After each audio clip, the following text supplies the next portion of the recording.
Hello again, my name's Diane and I design and make patchwork quilts. And this is the jungle themed quilt or safari quilt. It's a crib size, it is 56 inches long and 44 inches wide. And if you'd like to see how I made this one, please continue watching. Well, it's quite a nice little quilt to make, it's quite versatile. You could easily upscale it and make it into a large quilt. It's quite easy to do.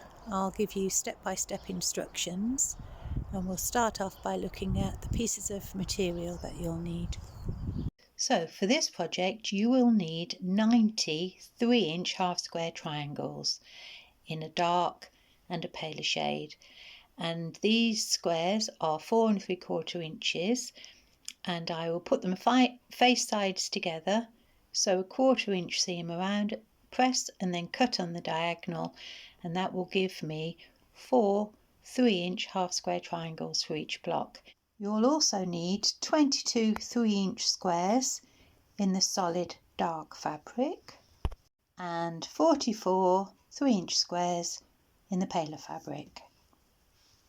You will also need 21 5.5-inch squares with a pale background of your feature fabric, and you'll also need 21 the same squares in the darker background fabric, also 5.5 inches.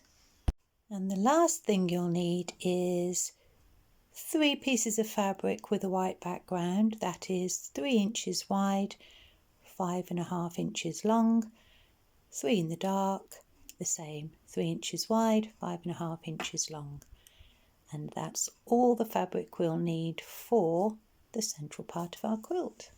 So I've sewn the 23 blocks together, and now I'm just snipping off the corners before I press.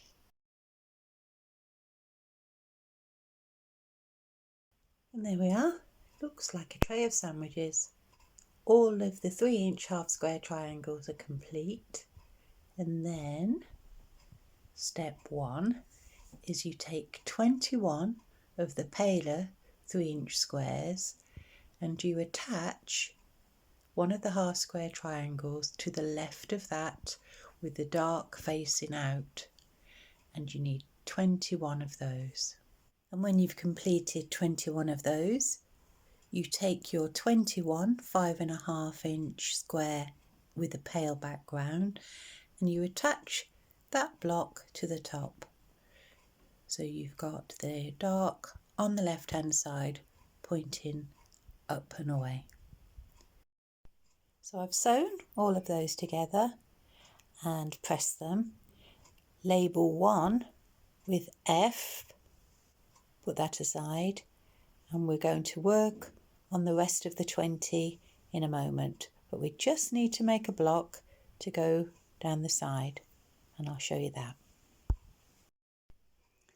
So we take the 22 3-inch dark squares and we top and tail it with a half square triangle on each side, and we arrange them so that the angles are in that direction. So we'll set aside one of these blocks and we'll call that one G, and the other 20 that we've joined together, we'll call those blocks A, and they now measure 8-inch square. So you can see the design beginning to form. The only thing I'd caution you about is to make sure that you have non-directional fabric for these half square triangles. Other than that, it comes together quite nicely. And for the last section of this remaining block, we take one of the 3 by 5.5 pale background whites with a feature fabric on and one of the paler 3-inch squares, and they'll join together like that, and that will be block E, and we've got one of those. So that's block E complete, and we may as well do block D. There's 2 of those identical while we have these slithers. And so you take the pale background and you put a half square triangle on the top of each with a dark going upwards and outwards to the left. So we have 2 of those. And so now we've used all of the pale fabric, the feature fabric, in different blocks. And now we're moving on to the darker fabric. I'll show you how we use those. So if we start with the slithers, so the 3" by 5.5", we put 2 pieces with a half square triangle on the bottom, so it's light, the lighter background touching with the dark going away to the right this time. And there's 2 of those. And then the block H is 1 slither with a plain 3" background. So sew those up. And now we just have 21 blocks to make the B block, and they're all exactly the same, and I'll show you how we do that. And this is the B block. So it's 1 3" square with a half square triangle touching pale to pale, piece them together and then put it on the bottom of the block with the pale on the left and the dark facing down to the right. And that's it. So as I've gone along, I've just checked these half square triangles to make sure they're not too big, because if my seam allowance was a little bit scant, then it would result in a bigger half square triangle. So you can see there's a tiny slither there and there's a tiny slither there. I mean, it's millimetres, but you can trim them off. I'm just going to. It takes a few seconds because we want this block to be 3" by 5.5". And that's the B block complete. Now let's have a look at the assembly. This is my favourite part. So I'm looking to make a crib size quilt, which will be 40 by 52.5". And then I'll put a border around the outside so it'll be a little bit bigger.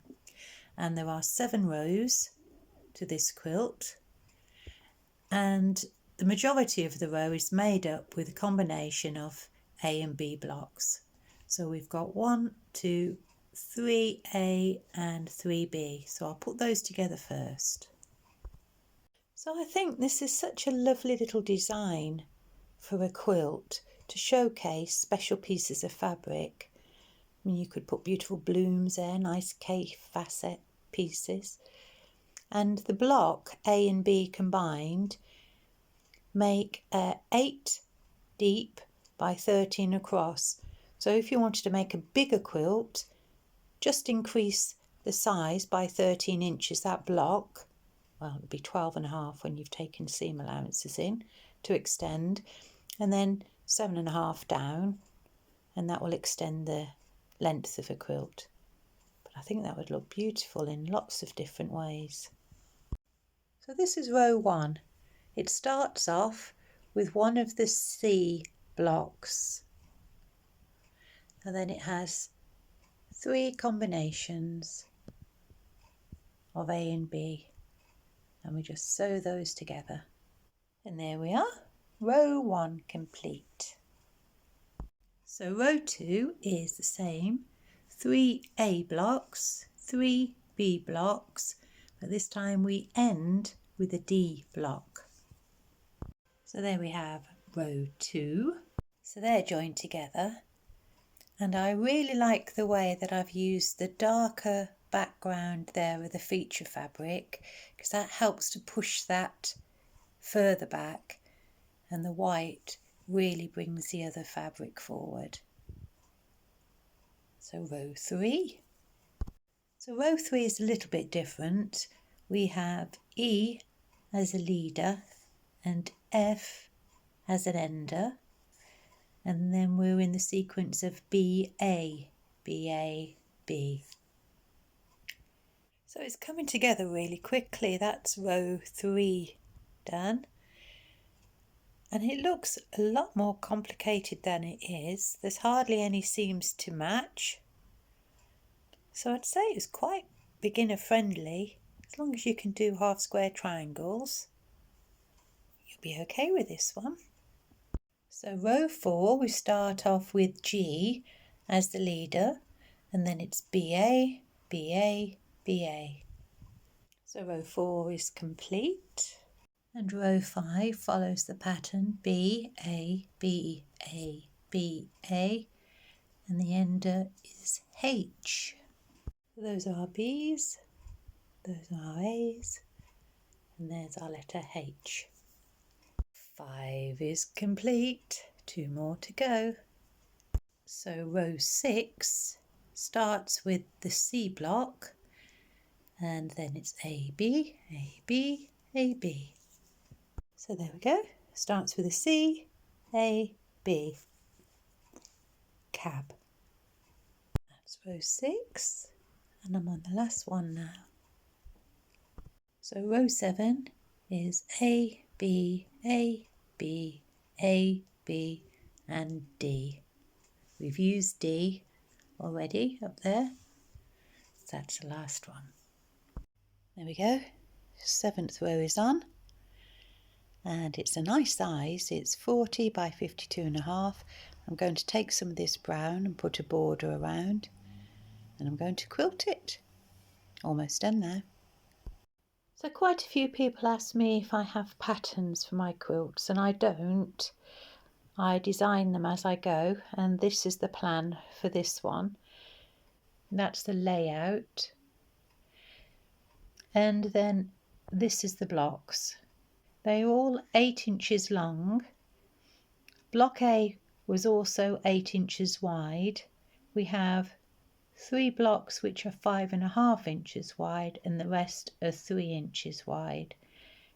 So we have 20 of block A, 21 of block B, 2 of block C, 2 of block D, 1 of block E, 1 of block F, 1 of block G, and 1 of block H.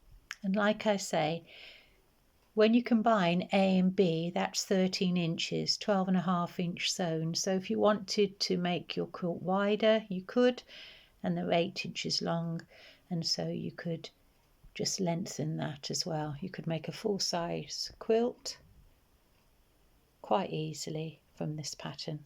I hope that helps. So this is the last of the fabric that I have in a jungle theme or safari theme, and so I'm going to pop all of this together and make a backing. So I've quilted it in a silver thread, and it's a pieced backing of jungle themed fabric. I think the back looks really lovely. It's a really nice after quilt. So that's it, it's all finished. If you've enjoyed watching this video, please subscribe, give me a thumbs up, hit the notification button, and you'll get some more videos as I make them.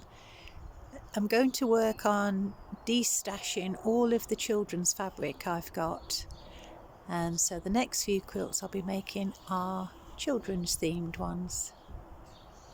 So take care everyone. Bye.